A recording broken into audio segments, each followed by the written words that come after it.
하나님 말씀 보겠습니다. 하나님 말씀은 누가복음 15장 17절부터 24절까지 보도록 하겠습니다. 누가복음 15장 17절부터 24절까지입니다. 제가 봉독하겠습니다. 이에 스스로 돌이켜 이르되 내 아버지에게는 양식이 풍족한 품꾼이 얼마나 많은가. 나는 여기서 주려 죽는구나. 내가 일어나 아버지께로 가서 이르기를 아버지, 내가 하늘과 아버지께 죄를 지어 싸우니 지금부터는 아버지의 아들이라 일컬음을 감당하지 못하겠나이다. 나를 품꾼의 하나로 보소서 하리라 하고 이에 일어나서 아버지께로 돌아가니라.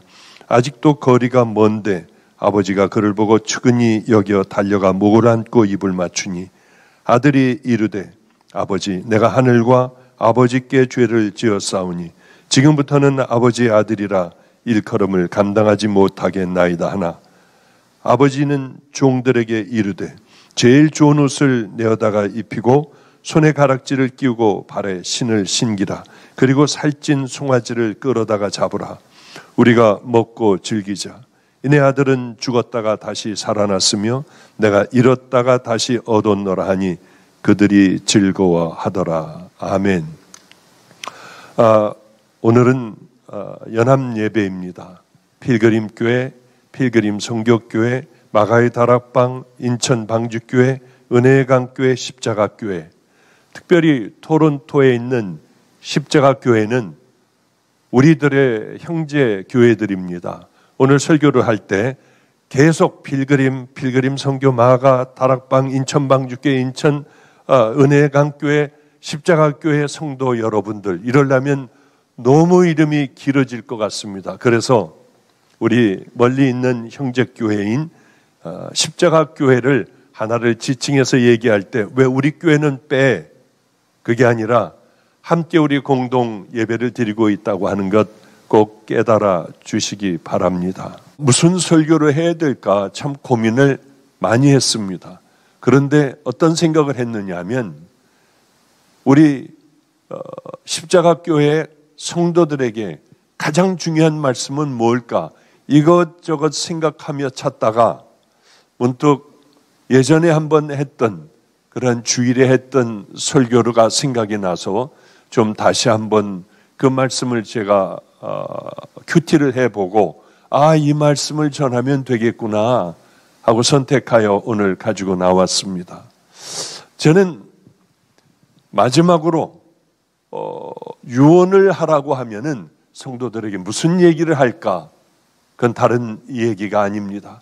여러분들 마태복음 5, 6, 7장을 가슴속에 새기고 그걸 한번 살아내 보세요. 넘어져도 또 주님 붙들고 일어나고 넘어져도 일어나고 안 돼도 끝까지 한번 살아가 봅시다. 성령님과 함께 늘 대화를 하며 힘들고 어려운 얘기들 우리 성령님에게 한번 다 털어놓고 얘기를 늘 합시다. 잘 때도 그분하고 얘기하다 잠드십시오. 눈을 떠도 그분하고 얘기하다 여러분은 일어나서 샤워도 하고 그렇게 하라고 하는 말씀을 많이 드렸어요. 어떤 일을 만나면 예수님이면 어떻게 하실까? 이것도 한번 생각해 보라고 했고요. 그리고 주님이 기뻐하시는 그 길을 향해 걸어가라고 저는 얘기를 했습니다. 또 한 가지는 내가 교만하고 내가 하나님 앞에 그저 올바르게 살지 못했다면 그리스도를 본받아 그 책을 늘 가까이 하며 큐티를 하며 여러분들 그 네 가지를 하며 살아가면은 그저 우리가 갑옷을 입고 또한 투구를 쓰고 창과 방패를 들고 이 험한 사단과 싸워 이길 수 있습니다. 저는 늘 이 이야기를 얼마나 많이 했는지 모릅니다. 그런데 마침 어떤 성도가 하나가 있는데 이 성도가 저는 알지도 못하는 성도고 우리 교회 성도도 아닙니다. 이 설교를 계속 듣다가 그리고 그 말씀대로 한번 해보다가 그리스도를 본받아를 열심히 읽기 시작을 했습니다. 그러며 그것을 수도 없이 읽으며 책을 내야겠다. 그래 그리스도를 본받아를 365일 큐티할 수 있는 큐티 집을 만들겠다고 저에게 원본을 보내왔더군요. 저는 쭉 검토를 하는데 이분은 정말 귀한 분이다 하는 생각을 하고 거기에 머릿말 인사말을 제가 써 드렸습니다. 이분은 정말 그걸 책으로 만들어 출판을 했는데요. 이 책을 구할 수가 없어요. 왜냐하면 많은 사람들이 서로들 사가기 때문에요. 이게 베스트셀러가 됐다고 하더군요. 나온 지가 불과 한 2주 됐나요? 그래 제가 이런 얘기를 했습니다. 박종민 목사에게 이렇게 얘기를 했어요. 우리가 그 책을 한번 다 보내줘 볼게. 구하는 대로 보내줘 볼게. 많은 성도들이, 십자가교회 성도들이 그것을 큐티하며 그것도 또한 살아내려고 하는 바로 그 삶을 살게 해. 그 책 한 권에 마태복음 5, 6, 7장도 있고요. 그리스도를 본받아도 있고 또 밑에는 그 하나님의 말씀을 또 이렇게 짧게 적어놓은 구절도 있더군요. 내가 보내줄게. 저는 이 네 가지를 항상 우리들이 주님 앞에 곧 가야 하니 이 네 가지는 늘 기억하며 나를 거듭나게 하고 나를 새롭게 하는 그런 장치를 하고 살아가라. 그런 얘기를 했습니다. 그러나 이 모두가 다 쉬운 일이 아니에요. 너무나도 어려운 일입니다. 왜냐하면 이것을 이론적으로 우리가 배우는 데에는 너무 쉽습니다. 그저 한 10분이면 될까요? 너무나도 쉽습니다. 그런데 문제는 뭐냐 하면 이 귀한 것들을 몸으로 배우려고 하면은 꽤 오랜 시간이 흘러야 합니다. 많은 시간이 필요합니다. 왜냐하면 넘어지기도 하고 또 일어나기도 하고 많은 뼈아픈 과정들을 거쳐야만 좌절과 절망도 수도 없이 많이 해야만 우리는 이것을 몸으로 체득하여 살아갈 수가 있기 때문이죠. 진리를 하나님의 말씀을 순종하며 살아가는 데는 얼마나 힘든지 모릅니다. 그러나 배우는 것은 잠깐이면 배울 수가 있어요. 우리는 값싼 복음을 가지고 살아갈 때가 참 많지 않습니까? 그래서는 안 돼요. 마치 이런 것과 같습니다. 구원을 얻는 데는 너무나도 짧은 시간에 그저 1분만 해도 2분만 해도 5분만 해도 우리는 구원을 얻을 수가 있어요. 예수님 한쪽 편에 매달렸던 개판으로 살아온 그런 흉악자가 있었습니다. 말 한마디로 구원을 받았어요. 구원이라고 하는 건 내가 누구인가를 깨닫는 거예요. 얼마나 악한 자이고 더러운 자이고 용서받지 못할 자인가. 이거를 아는 겁니다. 이것을 알게만 하면 해결을 해야 되지 않습니까? 해결할 분은 오직 예수님뿐이라고 하는 걸 믿을 때에 우리는 구원을 받게 돼요. 그런데 그 다음에 구원받은 자로서의 살아가는 삶은 평생을 살아도 모자라는 그런 삶이지요. 믿음이 뭔 줄 압니까? 믿음은 삶입니다. 그런데 오늘 보면은 탕자라고 부르죠. 성경은 어디에도 탕자라는 얘기가 없습니다만은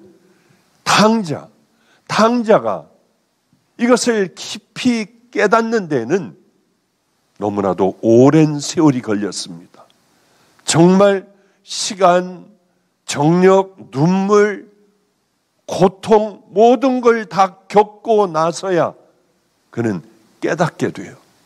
우리는 그렇게 돌고 도는 것이 아니라 하나님 앞에 바른 믿음의 길을 가면 얼마나 행복하겠습니까? 오늘 이 탕자 비유를 통해 가지고 성도님들이 깨달아야 할 게 하나가 있습니다. 진짜 복음이라는 게 뭘까? 그러면은 회개를 해야 하는데 가장 중요한데 회개가 없으면 절대로 구원은 있을 수가 없는데 회개는 어떤 게 회개인가? 이런 문제를 잠깐 짚어보도록 하죠. 너무나도 우리는 잘 알고 있습니다. 어느 한 사람에게 아들이 둘이 있었어요. 둘째 아들은 아버지와 사는 게 지겨웠습니다. 저 먼 외국에 대하여 얘기를 들어보니 너무 재밌겠는 거예요. 그래서 이 외국에 가고 싶은 마음이 있었습니다. 아버지를 졸라 결국은 자기에게 돌아올 유산의 몫을 가지고 외국으로 떠나게 됐죠. 그렇게 그리워하던 곳이요. 그 몫을 가지고 그 길로 곧장 집을 나갔고 마음껏 자유롭게 살고 싶은 대로 살았습니다. 그런데 그 삶이 오래 가겠습니까? 제 인생의 불행은 언제부터 시작된 줄 아십니까? 저는 목사의 길을 가야 했는데 아버지를 떠나면서부터였어요. 목사가 되기 싫어. 또 다른 이유도 있지만 열심히 공부했습니다. 그래서 결국은 저는 인천에 있는 아버지를 떠나 서울로 가게 되었어요. 종교교회 사택 2층으로 들어가게 되었습니다.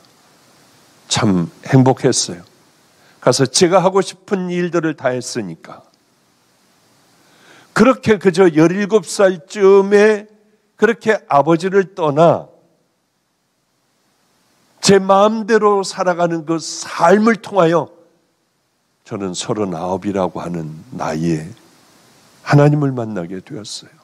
아버지와 함께 있었으면 어렵기는 했겠지만 좋은 종이 되어 더럽혀지지 않은 몸으로 하나님의 길을 갈 수 있었을 텐데 하는 아쉬운 생각을 참 하게 됩니다. 이렇게 마음껏 놀다가 보니까 오래 갈 수가 없었습니다.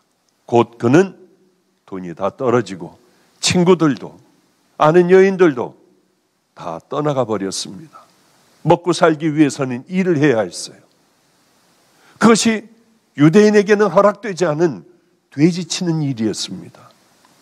먹을 것이 없으니 그래도 흉년이 들어 먹을 것이 없으니까 돼지의 쥐염 열매까지 먹게 됩니다. 그런데 문제가 있어요. 여기서 가장 중요한 게 있어요. 우린 이럴 때에 고민에 빠져야 합니다. 그래, 내가 이렇게 살아도 돼? 나는 지금 누구인가? 내가 하나님의 자녀인데 내가 여기까지 와서 되겠나? 새해는 이렇게 다 잠자던 영혼들이 깨어나길 바랍니다. 뿐만이 아니라 듣지 못하던 하나님의 말씀도 듣는 귀가 열리기를 바랍니다. 당자의 가장 귀한 순간이 찾아왔어요. 어떻게 내가 여기까지 왔나? 아버지를 버리고 내가 어떻게 여기까지 왔나? 자신을 돌아보기 시작을 했어요. 가장 중요한 건 내가 누구인가? 나를 돌아보는 것. 내 믿음은 이래도 괜찮을까? 주님 앞에 가면은 주님은 뭐라 하실까? 우린 다 떠나가야 할 그런 인생들입니다. 가장 중요한 건 내 믿음은 건강한가? 나 이렇게 살아도 되는가? 당자는 자기를 보기 시작을 했어요. 그러다가 어떤 생각을 하느냐 하면 가장 중요한 이때에 돌아가야겠다는 결론을 내렸습니다. 돌아가야겠다. 그리고 용기를 내서 아버지에게 돌아가죠. 그리고 해피엔딩으로 다 끝나버립니다. 그런데 이런 생각을 해요. 당자의 가장 큰 죄는 뭐였을까? 창기와 함께 먹어버린 것이었을까? 돼지를 쳤던 걸까? 그게 아니에요. 아버지를 떠난 거였어요. 아버지를 떠나 마음대로 행복하게 살 줄 알았습니다마는 아버지를 떠난 것이 아버지하고의 모든 관계가 다 끊어져 버린 거예요. 아버지를 가슴 아프게 한 거예요.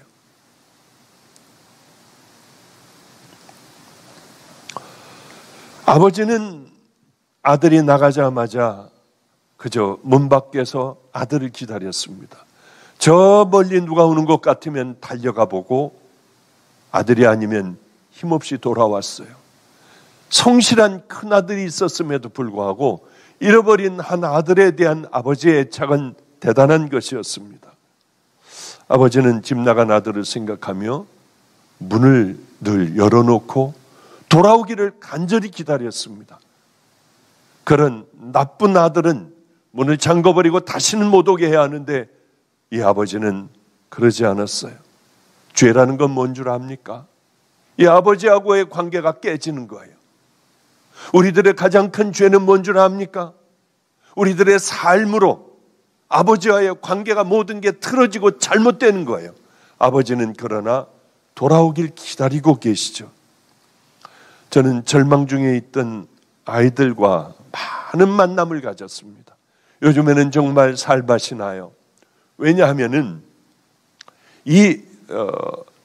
그때 벌써 세월이 22, 23년이 지난 그러한 세월이 흘렀는데 애들이 놀랍게도 찾아와요. 얼마나 감사한지 몰라요. 어떻게 이 아이들이 찾아올 수가 있을까? 그리고 그때의 일들을 기억하며 이제 귀한 믿음의 길을 향하여 걸어가고 이 마가의 다락방 산에 올라가 산기도도 하기도 하고요. 어떻게 이런 일이 일어날 수가 있을까 하는 생각을 해요. 이 아이들이 돌아왔을 때 아마 제가 세상에서 가장 행복한 사람인 줄 알았어요. 아무에게도 얘기를 안 했지만 그날 밤에 얼마나 울었겠습니까? 하나님, 이 아이 돌아오게 해서 감사해요. 어쩌면 40이 되어 돌아옵니까? 40이 가까워 돌아옵니까? 이제 나머지 돌아올 아이들이, 저에게는 늘 기도하고 있는 애들이 있어요. 어떤 한 아이가 있었습니다. 이 아이는 그렇게 못되게 굴었어요. 같이 사는 아이들을 그저 데려다가 때리기도 하고요. 그리고 악한 짓이라고 하는 악한 짓은 다 해요. 어느 날 제가 이 아이에게 이렇게 얘기했습니다. 너는 장님이 되는 게 낫겠다.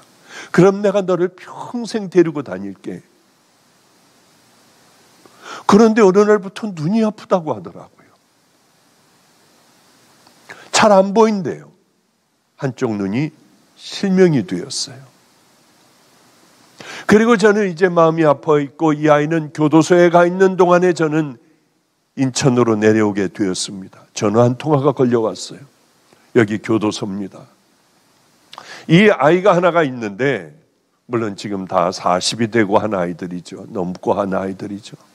이 아이가 있는데 이 아이 한쪽 눈은 실명을 했고 한쪽 눈은 또 실명해 가고 있습니다. 얼른 병원에 가서 치료를 해 주실 수 있겠습니까? 그러면 우리가 병원에서 치료받을 수 있도록 잘 이렇게 배려를 해드리겠습니다. 저는 지금도 그 일을 후회해요. 하나님 앞에 회개해요. 나는 모르겠다. 나는 모르는 아이다 하고 전화를 끊었습니다. 그리고 얼마 전에야 소식을 들었어요. 한 아이가 또 조직폭력배에 있던 아이가 또 하나가 돌아오려고 해요. 이제 코로나가 끝나면 우리는 함께 만날 겁니다. 그런데 그 아이를 통하여 눈이 멀어가는 아이의 소식을 들었습니다. 불과 그저 한 2달 전에 그 아이를 소식을 천안에서 들었는데 이 아이는 한 달도 안 돼요. 이제 완전한 이 눈이 머는 일이 있을 거라고 의사가 그랬대요. 그래서 이 아이는 인생을 다 정리를 하고 어느 복지원인가 그런 데에 장애를 입은 사람들이 들어간다고 하더래요. 그동안은 차가 사고가 나면 레커차를 열심히 운전하다가 몇 번을 앞이 안 보여 사고도 냈다고 하더군요. 그 얘기를 듣자마자 마음이 얼마나 찢어질 듯이 아픈지요. 이 녀석은 왜 나를 찾아 내게 오려고 하지 않았을까? 그러면은 내가 잘 돌봐줄 텐데 왜 아버지를 찾아오지 않았을까? 미안해서였을까? 그런 생각을 하게 됩니다. 그래요. 돌아오면은 얼마나 행복한지요. 그 아이들이 어떤 죄를 저질렀던, 나를 그렇게 잔인하게 때렸던, 또한 거짓말을 했던 배신을 했건 상관이 없어요. 돌아오기만 하면 저는 아마 기뻐 어쩔 줄 모를 거예요. 한수가 돌아오고 또 태진이라는 아이가 돌아오고 아마 행복했을 거예요. 이 아이가, 눈이 잘못된 아이가 돌아온다면 그날은 내게 하나님께서 가장 큰 선물을 주시는 바로 그날이겠다 생각을 하죠. 회개라고 하는 것은 내가 잘못 살아왔구나를 깊이 깨닫게 되고, 그리고는 나하고 단절됐던, 다 갈갈이 찢어졌던 바로 이 상황에서 다시 돌아와 회복을 하는 거죠. 우리들은 하나님을 향한 회개가 뭘까? 회개란 다 깨져버린 우리들의 더러운 죄로 인하여 하나님 앞에 당연히 해야 할 것을 하지 않는 더러운 이런 죄악으로 인하여 아버지와 관계가 깨진 우리가 다시 주님과 회복하는 거죠. 당자는요, 다 깨져버렸어요. 그런데 아주 어려운 상황이 되자 집으로 돌아가려고 해요. 저도 그랬었어요. 아버지하고의 관계가 다 깨졌었어요. 왜냐하면 전등사로, 초등학교 땐가 전등사로 수학여행을 가면 지팡이를, 이 참나무를 깎아서 지팡이를 만들어 줍니다. 그리고 전등사 기념 제 이름을 새겨줘요. 그것을 사와 얼마나 좋았는지요. 그때 너무나도 가난한 애들이 많아 그 지팡이를 가질 수가 없었습니다. 저는 그 지팡이를 자랑스럽게 짚고 다녔어요. 그게 제가 잘못하면 아버지가 저를 때리는 매가 될 줄은 몰랐습니다. 저는 정말 아버지가 싫었어요. 소리 지르고 욕을 하시고 저에게 바보 같다고 하고 믿음도 없는 놈, 공부도 못하는 놈, 이리 와 하고 또 때리시고요. 아버지를 떠나면 얼마나 좋을까. 그런데 이상한 일이 있었습니다. 아버지는 저를 정말 싫어하셨어요. 그런데 그렇게 많이 매를 맞고 나면은 다음날 새벽기도 때 누가 제 바지를 벗겨요. 보면 아버지 냄새가 나요. 가만히 쥐죽은 눈이 있습니다. 그런 매 맞은 자리에 예전에는 맨소로 땀이라고 있었습니다. 그를 가만히 발라주고 그저 신음소리를 내며 발라주세요. 저는 죽은 듯이 가만히 있었죠. 이게 무슨 일인가 하고. 그리고 기도를 해주고 조용히 기도하시고 새벽 기도를 나가셨어요. 왜 그럴까? 나한테 왜 이러실까? 어린 저는 전혀 몰랐었습니다. 후에 알게 됐어요. 사랑해서 그러셨구나. 좋은 종을 만들려고 그러셨구나. 오늘 보면 아마 이 탕자도 아버지가 자기를 사랑하는 줄 몰랐을 거예요. 그런데 어려움에 빠지니까 스스로 돌이켜 자기가 정신을 차려보니까 내가 여기 와 있네. 이제 정신을 차렸다는 거예요.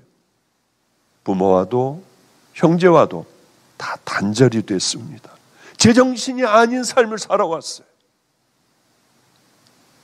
저도 정신 차려 하나님을 만나고 정신 차려보니 바르고 잘못됐던 출발점은 아버지를 떠난 거였어요. 그리고 세상에 그렇게 좋았습니다. 너무 좋아서 우리는 머리를 길렀어요. 고등학교 때. 다들 머리를 박박 깎고 있던 그때였습니다.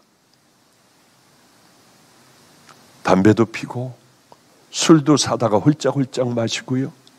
영화관에 가면은 머리 깎은 애들이요. 누가 검문 누가 나오면 후닥닥 도망가더라고 난리가 났는데 저는 늘 느긋이 앉아서 길른 머리를 가지고 저는 영화를 봤던 기억이 나요. 과외 선생님이 너 내 대신 미팅 좀 나가줘 하면은 머리 길렀다는 것 하나로 그렇게 나가 대학생 누나와 미팅도 하고요. 대학생인 척을 하며 미팅도 하고요. 세상이 얼마나 재밌었는지 모릅니다.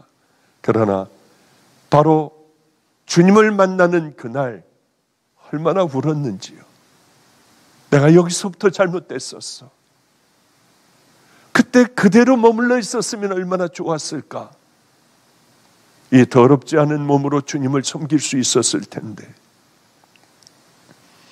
애들은 돈이 다 떨어지면, 도둑질한 돈이 다 떨어지면 다시 시온성 교회로 찾아와 잘못했다고 했어요.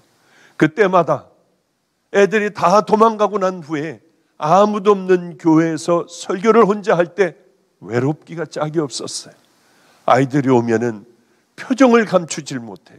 목사님, 세월이 지난 후에 저는 혼날 줄 알고 왔는데 목사님은 혼내는 얼굴을 하면서도 웃었어요. 그렇게. 맞아요.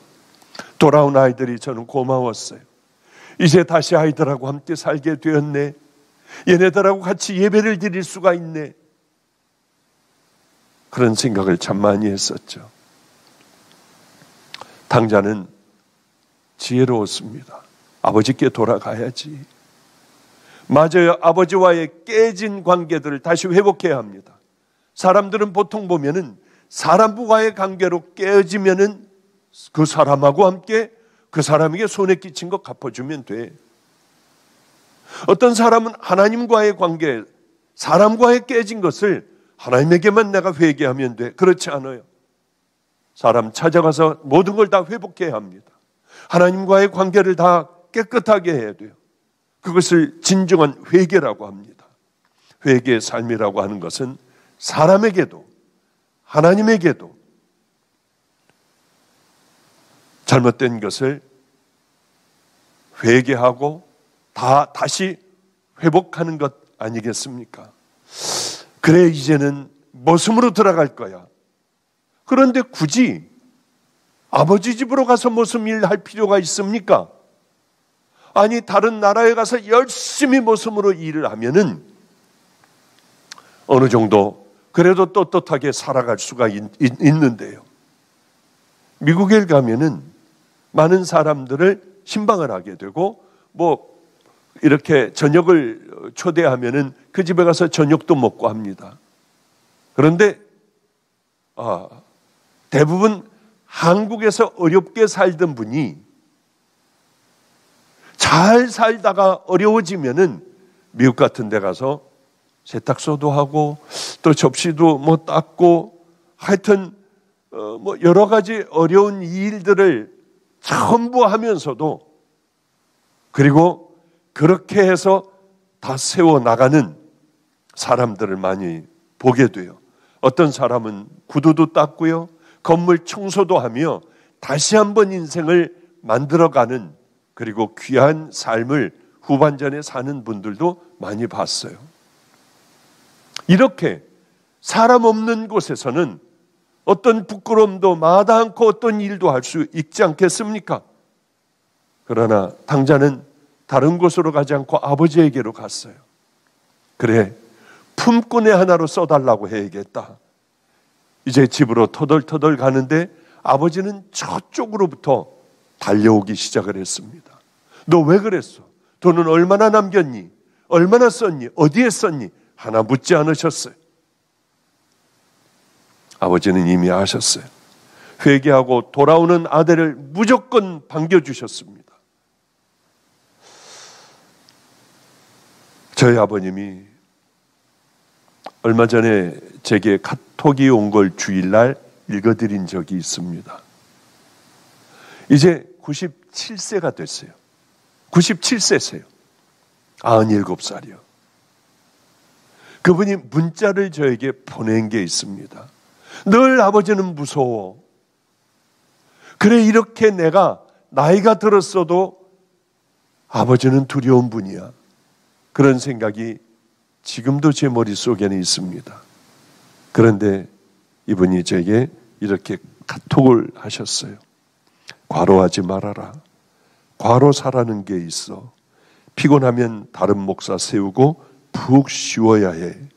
무리하고 과로하면 푹푹 늙어간단다. 잘 쉬는 것도 주의 일이야. 잡소리, 떠드는 소리에 신경 쓰지 말고 다 넘겨버리고 살아. 코로나 각별히 신경 쓰고 많은 사람들의 기도가 너를 버텨주고 있지 않니? 항상 기도줄 잡고 승리하여라. 늙으면 이렇게 쓸데없는 잔소리가 많아진다. 하나밖에 없는 내 아들아, 내가 눈이 빠지게 보고 싶어지면 사진을 보고 이야기한다. 넌 항상 내 곁에 있단다. 얼마나 뭉클하고요, 눈물이 나는지. 저희 아버님은 저를 정말 사랑하셨어요. 사랑해서 좋은 목사가 되고 좋은 믿음을 갖기를 바라. 설교하다가 제가 삐뚤어 앉아 있으면은 설교가 끝난 후에 야단을 치셨어요. 믿음을 갖지 못한다고 야단을 치셨어요. 저는 그런 아버지가 싫었고요, 아버지를 떠나는 게 제 목표였습니다. 이제는 아버님 뵈면 이렇게 불쌍한지요. 97세가 벌써 되셨어요. 이 세상에서 날 가장 사랑한 분은 내 아버지시구나.